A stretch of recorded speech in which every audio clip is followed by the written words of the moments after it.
बोलिए श्री गणेश जी महाराज की जय हो। परब्रह्म परमात्मने नमः। श्री वेद पुरुषाय नमः। अपने अपने माता पिता गुरु महाराज की जय हो। गणेश जी महाराज की जय हो। अपने अपने इष्ट देव कुल गुरु महाराज की जय हो। शिव शंकर भोलेनाथ की जय हो। प्रदोष व्रत की कथा का हम आज श्रवण करने जा रहे हैं। त्रयोदशी के दिन यह व्रत रहता है कि सायंकाल के समय, सूर्यास्त के समय, जब त्रयोदशी तिथि रहती है, उसी दिन यह प्रदोष व्रत किया जाता है।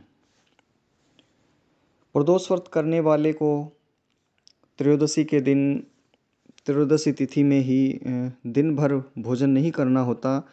शाम के समय जब सूर्यास्त होने वाला हो, संध्या का समय हो, उस समय शुद्ध चित्त से होकर के, शुद्ध वस्त्र धारण करके, तत्पश्चात संध्या वंदन करके भगवान शिव का पूजन करते हैं और आरती प्रसाद भोग लगा करके उसके बाद में ही खुद भोजन किया जाता है।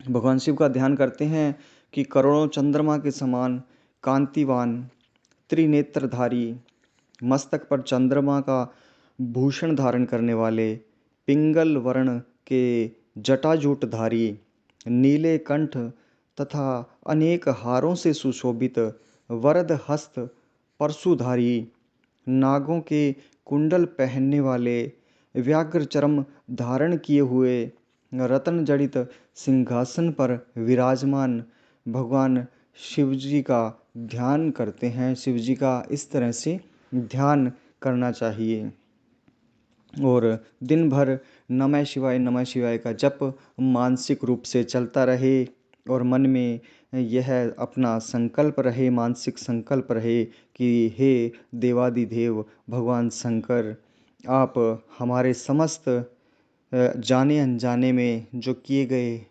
पाप कृत्य हैं या जो कार्य नहीं करने और जाने अनजाने में हमसे कुछ हो गए हैं, कुछ भूल हो गई है, तो उन्हें आप क्षमा करें, हमारे पापों को नष्ट कीजिए और हमारे जीवन में प्रकाश पैदा कीजिए, हमारे जीवन में उजाला पैदा कीजिए और हमें स्वस्थ रखिए। इस प्रकार से भगवान का मन ही मन यह संकल्प, यह मन ही मन में निरंतर चलता रहना चाहिए, जप होते रहना चाहिए।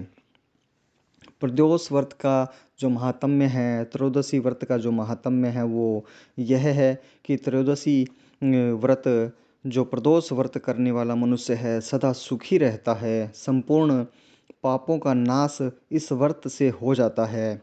इस व्रत के करने से विधवा स्त्रियों को अधर्म से ग्लानि होती है और सुहागन नारियों का सुहाग सदा अटल रहता है। बंदी कारागार से छूट जाता है। जो स्त्री पुरुष जिस कामना को लेकर इस व्रत को करते हैं, उनकी सभी मनोकामना कैलाशपति देवादिदेव भगवान शंकर अवश्य पूर्ण करते हैं।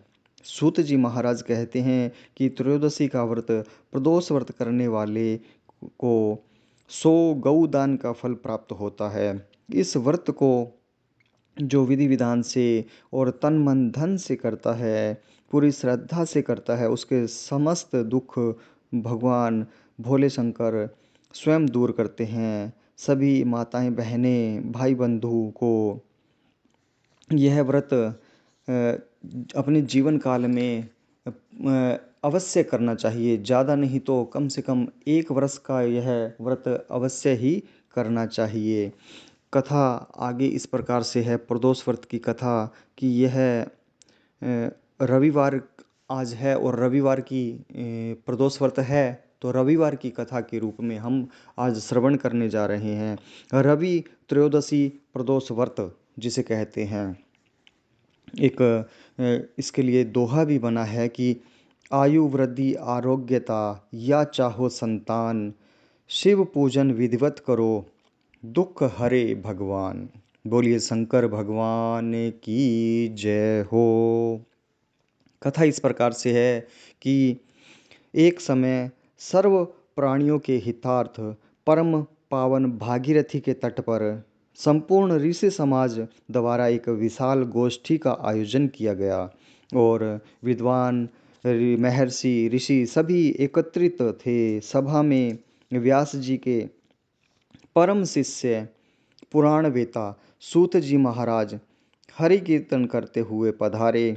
सूत जी को देखते ही शौनकादि 88,000 ऋषि मुनियों ने खड़े होकर उन्हें दंडवत प्रणाम किया और उन्हें भक्ति भाव से आदर से उन्हें आसन दिया। महाज्ञानी सूत जी ने भक्ति भाव से ऋषियों को हृदय से लगाया और आशीर्वाद दिया। विद्वान ऋषिगण और सब शिष्य आसनों पर विराजमान हो गए। मुनिगण विनीत भाव से पूछने लगे कि हे परम दयालु, कलिकाल में शंकर जी की भक्ति किस आराधना द्वारा उपलब्ध हो सकती है? सहज ही रूप में हम लोगों को बताने की आप कृपा कीजिए, क्योंकि कलयुग में सर्व प्राणी पाप कर्म में रत रहकर वेद शास्त्रों से विमुख रहेंगे। दीन जन अनेकों कष्टों से त्रस्त रहेंगे। हे मुनिश्रेष्ठ, कलिकाल में सत्कर्म की ओर किसी की रुचि न होगी। जब पुण्य क्षीण हो जाएंगे तो मनुष्य की बुद्धि असत कर्मों की ओर खुद ब खुद प्रेरित होगी, जिससे दुर्विचारी पुरुष वंश सहित समाप्त हो जाएंगे। इस अखिल भूमंडल पर जो मनुष्य ज्ञानी होकर ज्ञान की शिक्षा नहीं देता, उस पर परम पिता परमेश्वर कभी प्रसन्न नहीं होते हैं। हे महामुनि, ऐसा कौन सा उत्तम व्रत है जिससे मनवांछित फल की प्राप्ति होती हो? कृपया कर बतलाइए। ऐसा सुनकर दयालु हृदय श्री सूत जी कहने लगे कि हे श्रेष्ठ मुनियों तथा शौनकादि, आप धन्यवाद के पात्र हैं। आपके विचार सराहनीय एवं प्रशंसनीय है। आप वैष्णव अग्रगण्य हैं, क्योंकि आपके हृदय में सदा परहित की भावना रहती है। इसलिए हे शौनकादि ऋषियों, सुनिए, मैं उस व्रत को तुमसे कहता हूँ जिससे करने से सब पाप नष्ट हो जाते हैं। धन वृद्धि कारक, दुख विनाशक, सुख प्राप्त करने वाला, संतान देने वाला, मनवांछित फल प्राप्ति कराने वाला यह व्रत तुमको सुनाता हूँ, जो किसी समय भगवान शंकर ने माँ सती को सुनाया था और उनसे प्राप्त ये परम श्रेष्ठ उपदेश मेरे पूज्य पाल गुरु जी ने मुझे सुनाया था, जिसे आपको समय पाकर शुभ बेला में मैं सुनाता हूँ।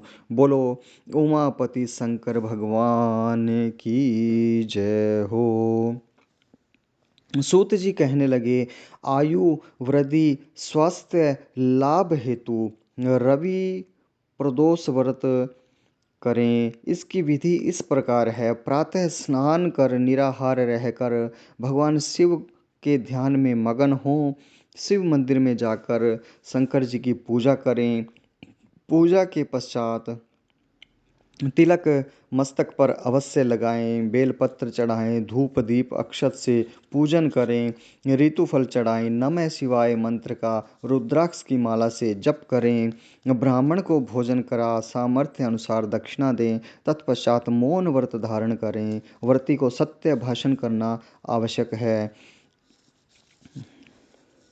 नमः शिवाय का जाप निरंतर अपने अंतर मन में रहना चाहिए और व्रती को पृथ्वी पर शयन करना चाहिए। एक समय का भोजन रहता है, तो इससे सर्व कार्य सिद्ध होते हैं। श्रावण मास में तो इसका विशेष महत्व है। यह सर्व सुख धन आरोग्यता देने वाला है। यह व्रत इस सब मनोरथों को पूर्ण करता है।